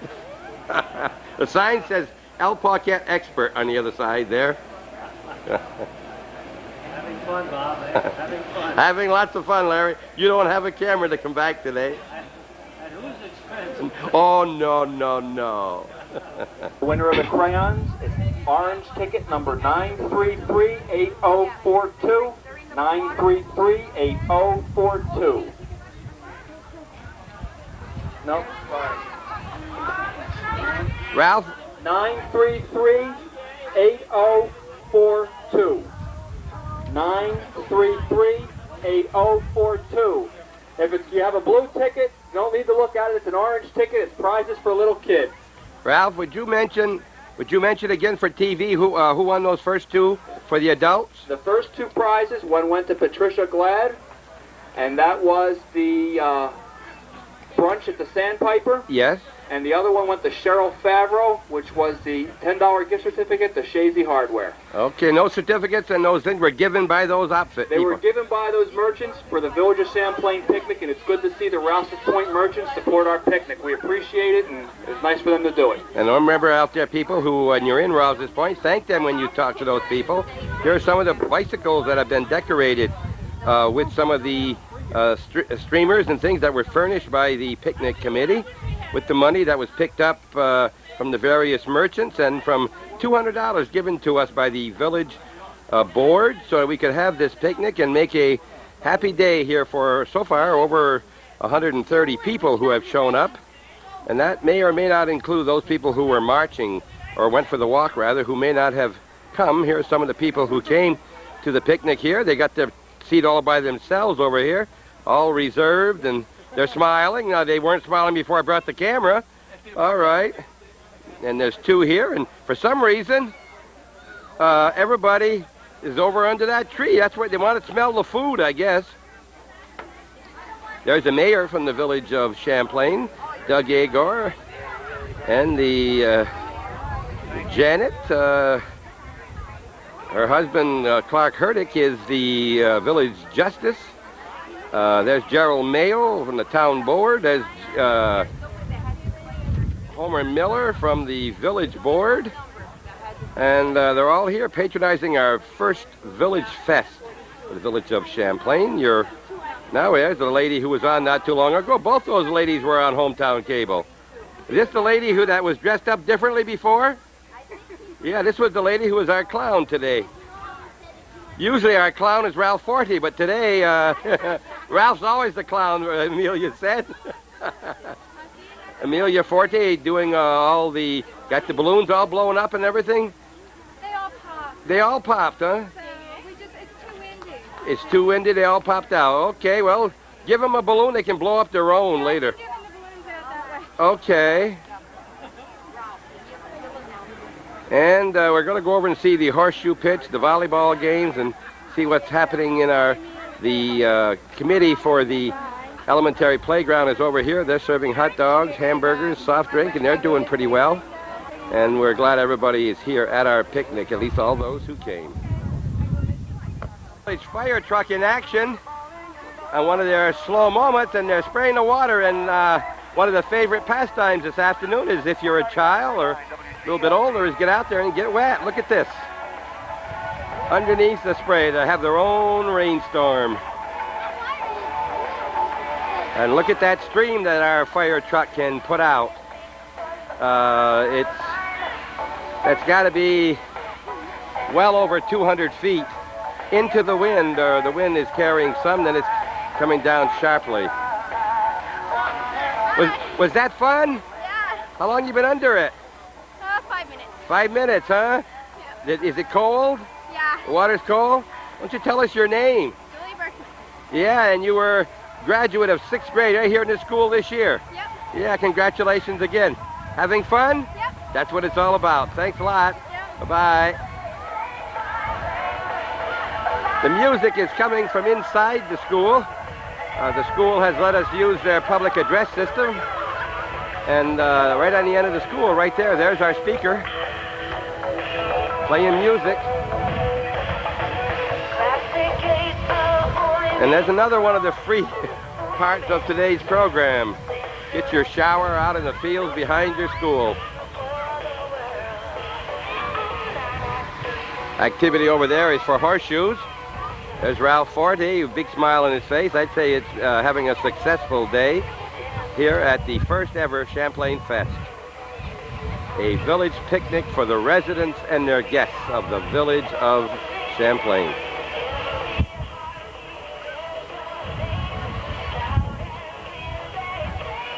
I hope if you see these firemen or any other fire department within the next week or 2 or 3, that you'll thank them for their participation, not only for here with the long stream of water for the children, but also for the use of their fire department hall, which in actuality is our own hall, but on the other hand, they're in charge of it, and they're letting us have our pictures and other memorabilia over there this afternoon under the guidance of our village historian, Celine Racine Paquette.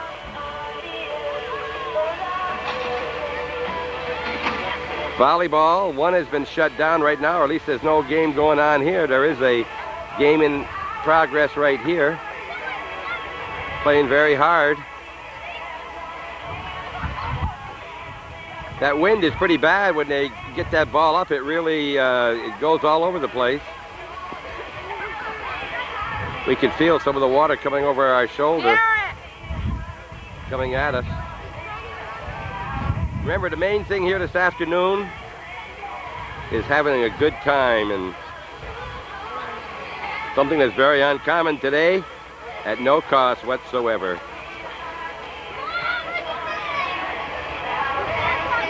If you missed our Champlain Fest, I hope that you'll talk to some of those people who did come and plan on next year, when we're going to have an earlier date announced, so you can plan to attend our second, because certainly from all indications we'll be back next year. That was great. Stay down, hey, stay in one place here, okay? Just a little wet. Did you enjoy it? Yeah. What are you going to do for clothes now? Just walk around in Walk around in the wet clothes. Oh. Oh, that's an egg. Oh, someone got it on top of their head with an egg. Uh-oh, gonna go look for his own egg, I'll bet. Did you like that water? Yeah. Huh? You did? Did it cool you off? Yeah. Did you come prepared to do this? No, you just got in there with your dress on. Yeah. Okay. And what's your name, Molly? Is your name Molly? Yeah. Yeah, Molly who? Brian. Yes, it is. Okay, Molly. Prospect Street, Champlain. Yeah. Village of Champlain. Yeah. Okay, Molly, thanks. Bye-bye. Molly Ryan. Kathy and David Ryan's daughter, the chairman and the games chairman of the St. Mary's Bazaar, which you saw earlier this year. here in St. Mary's Parish. And look at them out there just having their fun. Having a shower with the other children from the village. Many people to one place. And both inside the Coors Light Party Ball. Over 5 gallons of silver. Have you had a chance to do anything here today yet? Except you've been talking to people? Did you get a soft drink? You got a soft drink, good. Did they give you a free ticket to get a soft drink? Yeah, I hope so. You got a ticket in your hand, you can win a prize, right? Okay, tell me your name. Chad. Chad. And your last name? Carol. Piero. Okay, is your dad the fire chief? No, No. Not, he was the fire chief. Okay, yes. Okay, we were in the fire department today over there with our pictures and all those things. Okay? Thanks for coming to our Village Fest. See you later.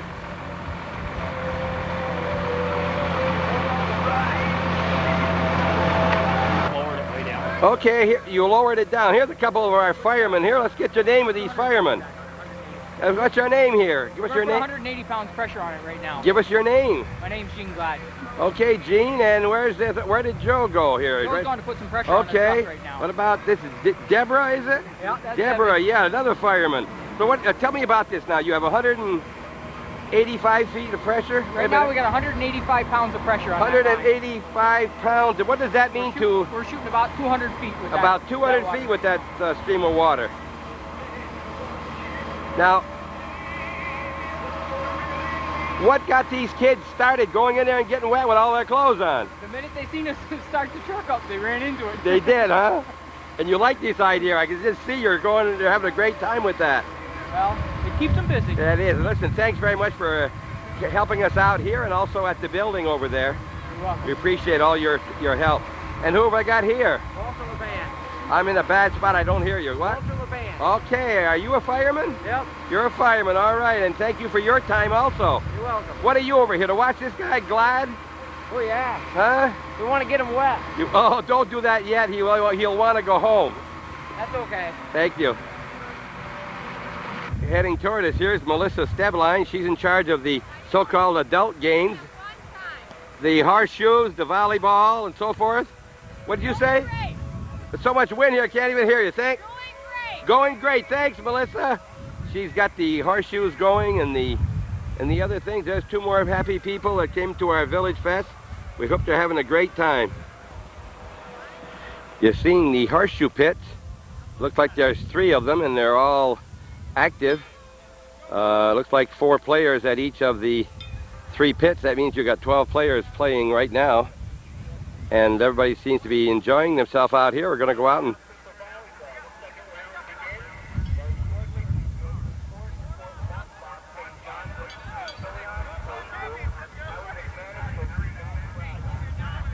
That means there's at least 4 teams playing volleyball, right? And we'll be playing in the second round. We'll go over and see what's happening here on the horseshoes. Afternoon is holding up pretty well. It's 3:45 on this Saturday afternoon. Still hot, but the breeze is helping. You can see the breeze in the trees, and it's what's saving us this afternoon. It looks like the rain will hold off, and this first Champlain Fest will be a moderate success as far as I'm concerned. Now on TV, these are some of the ones who did not play in the horseshoe games. Right here, there's a non-horseshoe player. Hi. Got a bottle as big as she is. Whoop, there's one missing. Oh, there we go. Hi, this lady right here could have played horseshoes, but I don't think she did. No. She didn't play horseshoes. All right. Okay, let's see who else here. Oh, there's another baby back here. Look at this here. This is the cheering group right here. Hi. How are you? Oh, yeah? Mm-hmm. What's it say in those overalls? Oshkosh, by gosh. Oh, here's another right over here.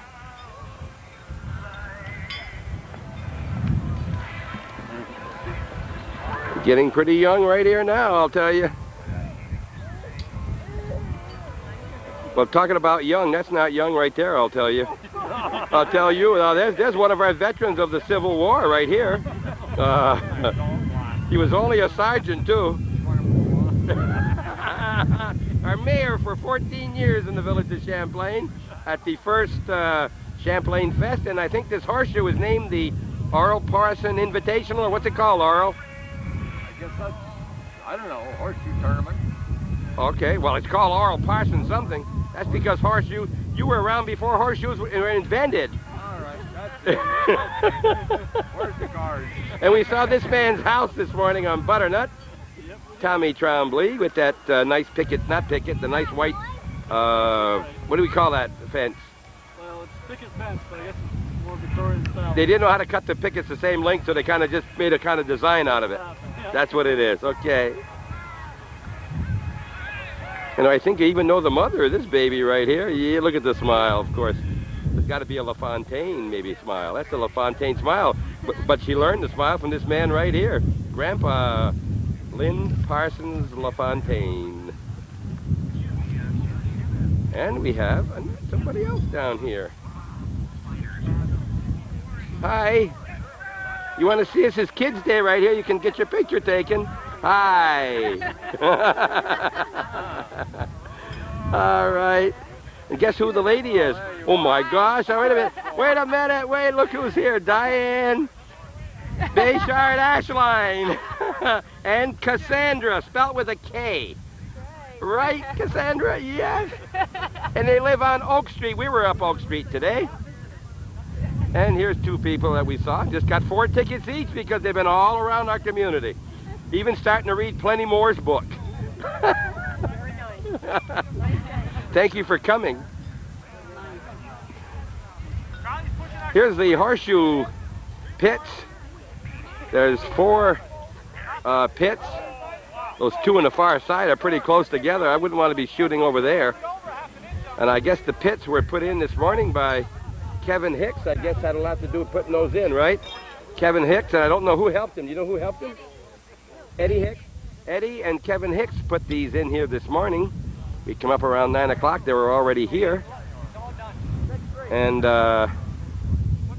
even got Southwick shooting this here, the president of the Champlain Telephone Company, and who sponsor here on Hometown Cable. And I would like to thank Dave and Champlain Telephone Company for all the assistance they've given Hometown Cable and all of its endeavors over the past several years. And good luck to his second daughter who heads off for college this fall. Sarah, just finishing her high school career, great athletic career as well as academic at Northeastern. Dave's been a fan of sports since back in the early 50s. I might even say the late 40s when he was in school here himself at Champlain Central, right on these grounds, and he played some baseball right in this field that we're at now. And there's Kevin Hicks that helped to put in these, I guess you might say, put in these horseshoe pits this morning. And there's the father of Cassandra right here, Joe Ashline. And next year. Well, what happened? What happened? Did someone? The wind was very strong. You mean you've lost? Well, I didn't want to put it there. I had a perfect squirrel. Let's put it that way. I lost both games. Well, you can't win your own tournament. Come on. No. How would that look? Huh? I didn't want to. Bob Hope never won his golf tournament. I brought in a ringer from Chicago, but well, You should have had a ringer that went around those posts. You'd have won better. I told you to throw him back to me. Oh yeah, look at this smile. You recognize that from Rapid Road right there? And they've got some people who are cheering right here on the sideline. They're cheering for their dads or relatives who are out there throwing the horseshoes. Also for permission to park the cars over in their parking lot. There are an awful lot over there. Some have parked along the road, but we thank them for their efforts on our behalf. And maybe in the years to come, if we can use them again, we will get more into the parking lot, but it was adequate for us. And as we turn now to look, we see that the fire truck spray has shut down, and there's nobody getting wet right now. There's the school, some of the activity under the trees where the shade is. Just before 4 p.m. and I'll be starting the the trivia contest very soon for people who want to know something about the history in the village of Champlain. At the soccer kick, which may or may not have started or already finished, I don't know. They're kicking to try to get the soccer ball in that little triangle. I'm not triangle, let's say that little rectangle right in the middle. It's probably 4 feet by 3.5 feet, and the idea is to get it in there and pinpoint what would be a corner on a regular goal, either that size in the upper or lower corners, where it's very difficult for a goalie to protect on a free kick.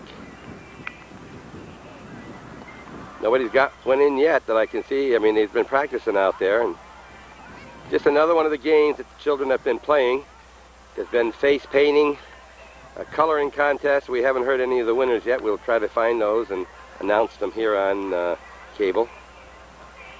The wind is causing some havoc in the volleyball contest. It's making that ball do some funny tricks out there, but that doesn't prevent these 4 teams from participating out there, and we don't know the names of the teams, but there's 2 teams here, and I guess one team, the team on this side, that was on this side, just won their game. I heard it was 14-1, so I guess that made it 15-1.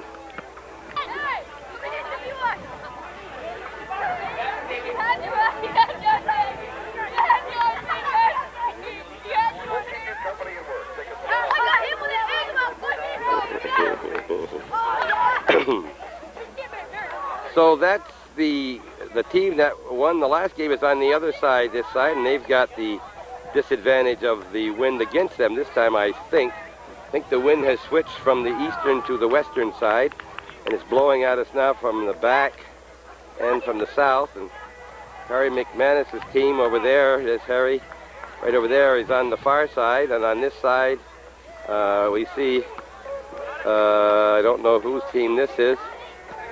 Makes really no difference. It's just for a lot of fun, and it looks like they're having fun. It looks like Amelia Forte and trying to beat the McManuses. Oh, then couldn't quite get it back in time.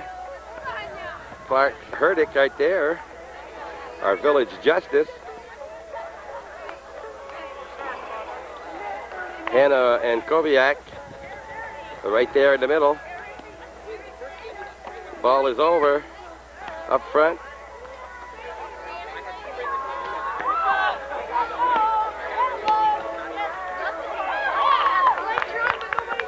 That ball is doing all kinds of tricks. Oh, they're on the net. That should not be, I guess it didn't. They aren't counting it.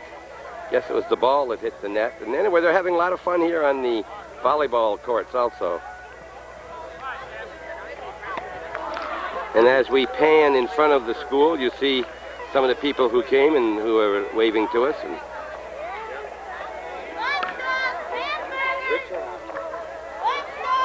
sitting around and where the shade is Michael and Koviak and the Jerrys from Shazy Landing, and another group over here. And there's some games going on the far side. We'll have to go over and see what's happening with the games. Those are under the direction of Lisa and Dale Cardin, who didn't have to come very far because they live right there. And they can go home anytime they want and pick up something, but we hope nobody else crosses the road. Everything is on this side of the road so that the danger of any traffic is practically eliminated. Not letting nobody get over next to the highway. Janet McFetrich, Catron, and young Connor Herdick. Right there in the large stroller, large wheeled stroller. Mary Zerlo and Orville Trombley.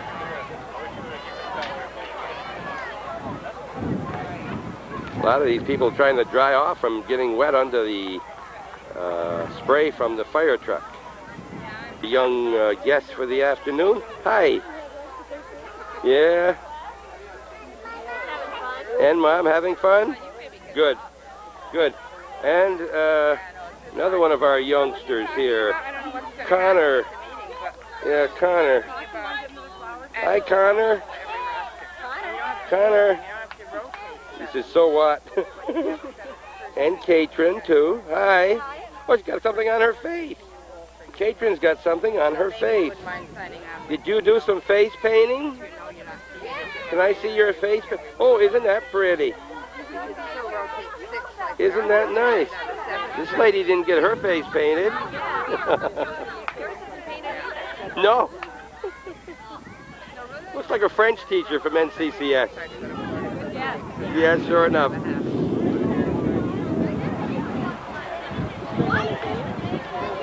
Folks, we want to announce that the eggs, I believe, for this were donated by Giroux's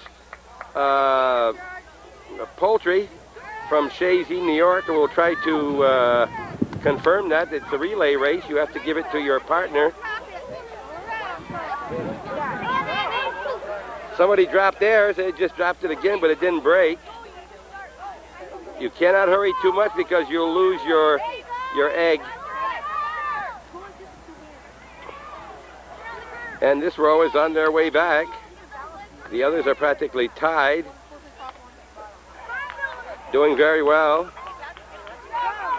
Oh, here they go. There's middle row is picking up.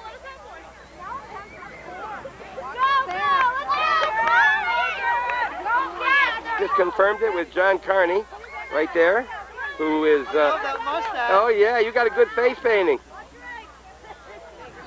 Here we go. We're on our... You can see the number that are participating here. Probably equal number. There's 3, probably 8 to 9. There's anywhere from 24 to 27 in each of the 3 groups. And a little older people are getting in now, and they're going to be probably the one that spilled the eggs. Oh, they dropped their egg, put it on their spoon, and they're on their way. They're trying to run. Hey, they know how to handle their eggs. Look at that! There the egg dropped.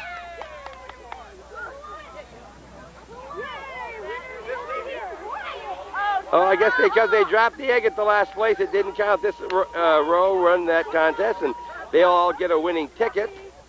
I guess an extra ticket or something. They'll see which one. Oh, there they can. There's their prizes right down in the old bag. They can take what they want. Remember, all of this is free, no charge. Paid for by the donations from the various merchants and $200 from the village of Champlain for one purpose, so that the village residents, juniors, seniors, youngsters can all have a good time with them by themselves and with their guests. And that gives you an idea that someone's just relaxing here. Just taking it easy and relaxing. That's what it's all about. The kids in there participating. Okay, they got to put that bowling pin between their legs and run with it. And there they go. Oh, he dropped it.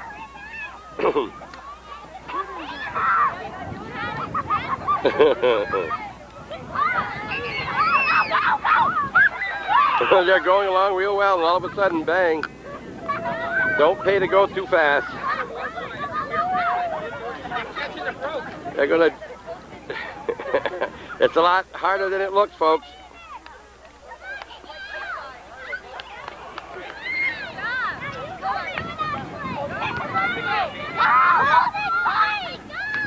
It's 4:27. We've signed up about 175 people right now who have been here.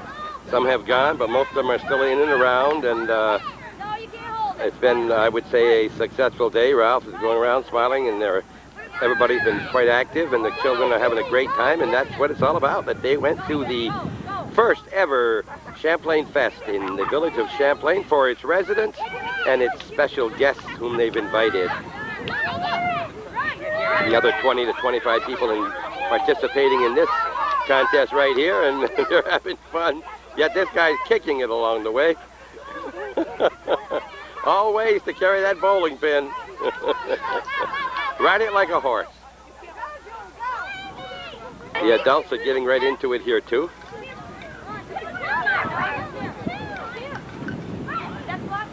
Keep going, Scott. Went Scott on his face and didn't drop the pin.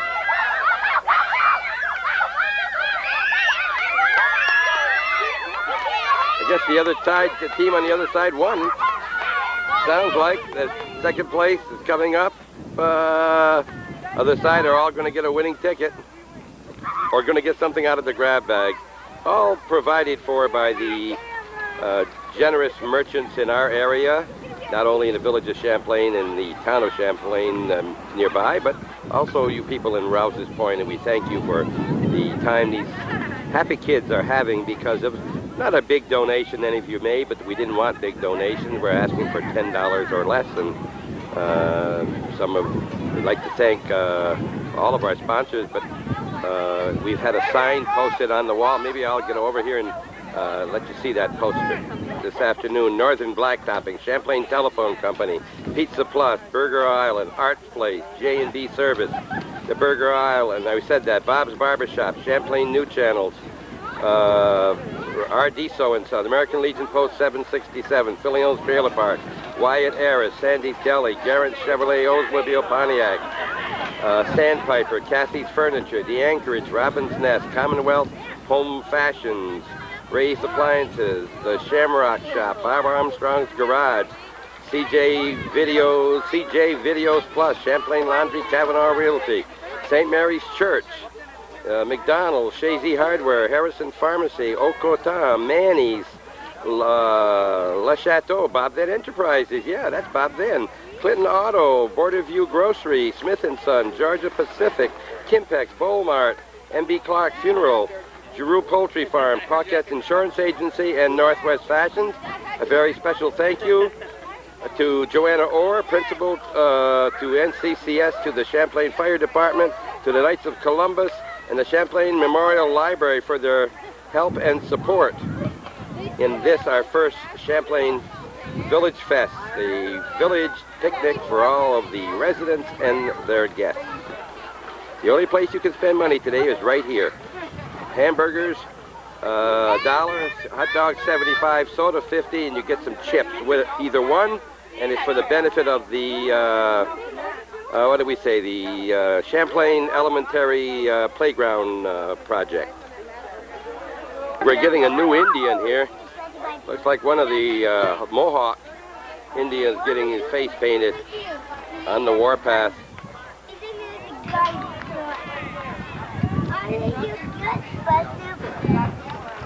Face painting by Kathy Ryan. And a lot of her paintings she did earlier were washed off with the fire truck spraying out in the back. And all of this for nothing, there's no charge.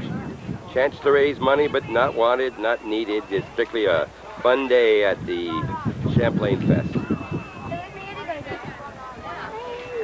And as we said many times, we thank God for the beautiful weather we had, which was predicted for otherwise, and the nice breeze to go along with the kind of hot and humid weather, but it's made it bearable. People are still here. It's just at 5 o'clock, and we're doing the bike decorating contest right now, and we've got different kinds of wheels decorated here. We got a man who had his face decorated, face all painted up. Looks like Batman, from a distance. And here's some of the bicycles.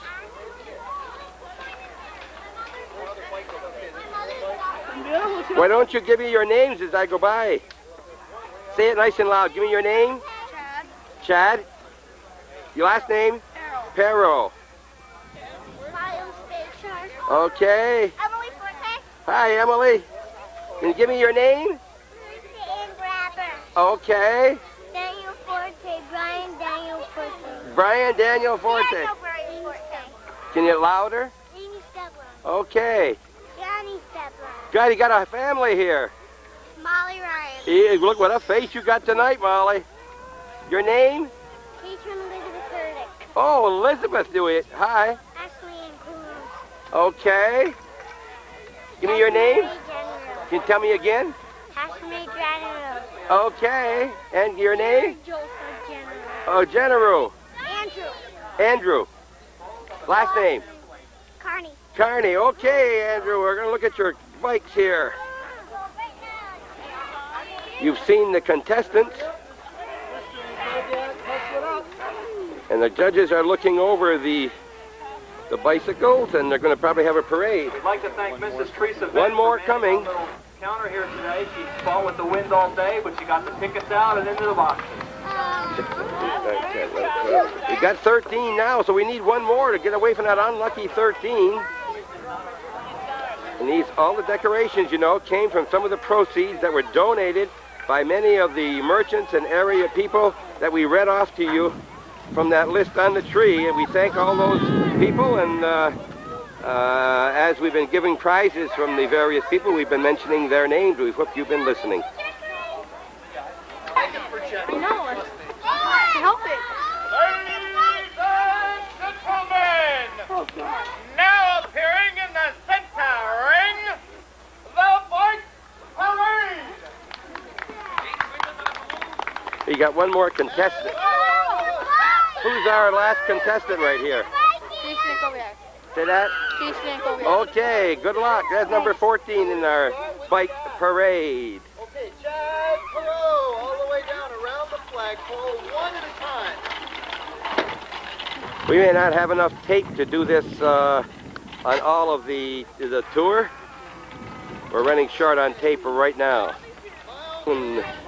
Elizabeth Purdick, Church Street in Champlain, New York. And yes, Molly Ryan, we're right off the road watching me. 9/11. Derek General. I can't steer. Andrew Carney.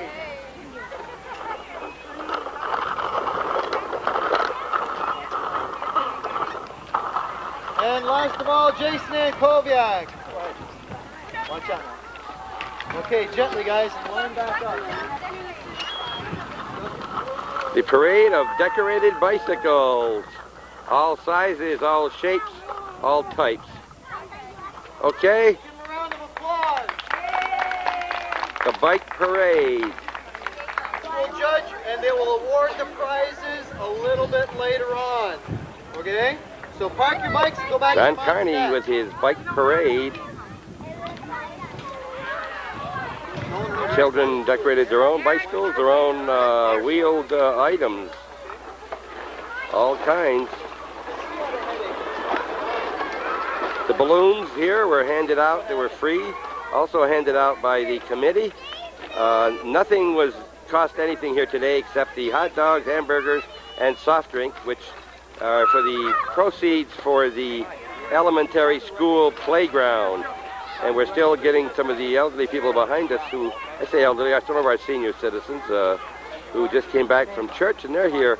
The last volleyball game's now in session, and that's over. We're going to start our trivia contest and the awarding of some prizes. It's 10 after 5. Bob Venn with the mic. You're watching Hometown Cable. The program is called What's Going On Here, and I'm doing the camera, the voice, a little bit of everything today. Calvin is away on a wedding. You're at the Champlain Fest 91, the first annual, we hope, that it continues. A village picnic for the residents and their guests from the beautiful downtown village of Champlain, as Calvin says it. People sitting back enjoying the shade and the breeze on the tables and the benches from the elementary school here, and we're glad they could all attend, and members of our village and their guests, and we're up to just under 180 people now, I believe, and we'll get another announcement out that everyone should sign in. It's on her face. Let me see. Apples. And one on the tip of her nose, a nice little heart on the tip of her nose. This man had a beard painted on. He looks like he got a real beard. An Oak Street beard.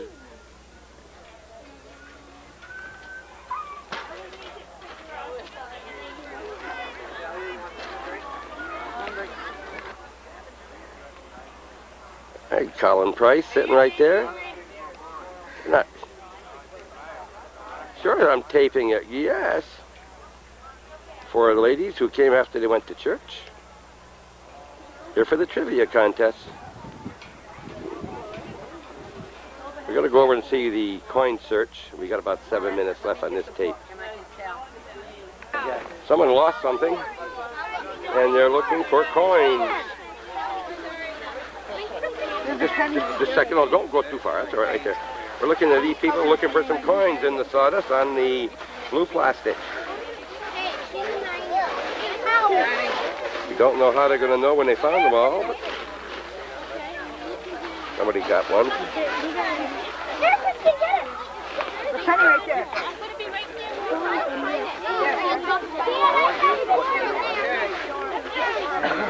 Right there. Lots of people around, you'll notice. Not only the people digging, people watching. Look at the people around here. We've got 30, 35 people here that are all making faces. He's always making faces at the camera. This guy right here.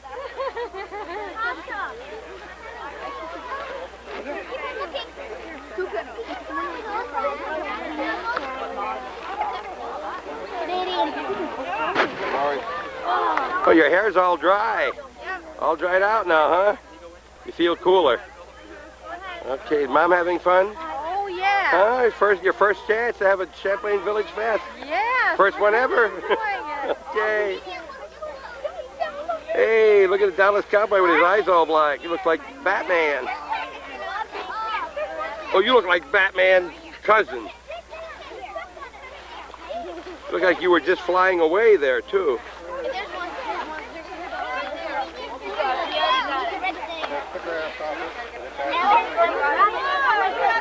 I guess the prize is here, whatever you can find. There's an Indian right here. Look at the smiling Indian we've got here. Are you enjoying yourself? Yes. Had a good day? Would you like us to do it again sometime? Yeah. Next year? You'd go for that. Have you won any prizes, any tickets, or what? Yeah, I won about 5 tickets. I got a couple hammers, toys.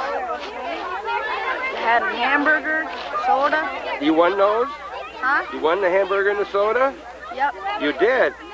Then we know what the most important thing is today? Are you having fun? You already said you are, right? Yes. You think everybody else is having some fun too? Yep. Thanks much. It makes us feel good. Thank you. Let's see who else is here. Are you having fun at this today here at our Village Fest? Yes. Would you like to have another one next year? Yeah. You would. Okay, we're going to take that into consideration. We hope everybody's having fun. How much money did you get? How much money did you? How much? Let's see what you got there.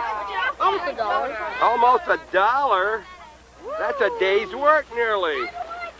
Almost $1, and our tape is just about over. And we're going to be getting on our number 2 tape in just a second. Where it looks like that this coin search is just about history in the first Champlain Village Fest, and we're going to be going over in that area where there's some shade and preparing to ask some questions very soon. And sitting under the trees, some people found some shade from the building right here. Yeah, they found some shade with the building. Anybody enjoying today so far here? Did you enjoy the day? Would you think it was a good outing? Yeah, great day. Would you suggest we do it again next year? Yeah. Well, that's awfully nice for us to hear. Well, yeah, and don't you give us your name here for TV? Barb and Jim Robbins, yes, and there's a couple here that we'd like to get on TV. Yes, and Mr. Stearns. First name? First name? Douglas. Douglas Stearns. And it says, what's that say on there? Punta Gorda? Yeah, that's a little golfing we do down here, and we're retired. Do you live in Punta Gorda? In the summer, we get out in the snow. But you live there in the winter? That's it. In Punta Gorda? Punta Gorda. Do you know the Econo Lodge there? No, I don't think It's so. on that big highway. Well, that's owned by Mrs. Bernice Frenier, whose husband used to be the barber in Champlain. Yes, Bernice was from Champlain, and she's My wife goes to Punta Gorda, and Bernice is there in Punta Gorda, owns that motel. I'll tell her you said hello. Thank you much. Everything's nice up in the North Country. All right. Yes, Ralph. You ready to do Champlain trivia? Yes. And Mike Ankoviak's going to run your camera Good. for you. And I'll hand out your tickets. Get over here and tell us how the day's working out so far. Better than I thought. Better than you thought. Yeah. As good as you wished? Better than I wished. Better than you wished. Okay. It was a good crowd out here. It was a fun crowd. There were no real problems. There's some things that we would do differently next year. Some things that we did this year which we'll repeat again this year because it went well. We got tons of prizes to give away yet. And Champlain trivia, and we're on our way. Let's go do it. And we're going to relax and sleep good tonight. Thank you, Ralph.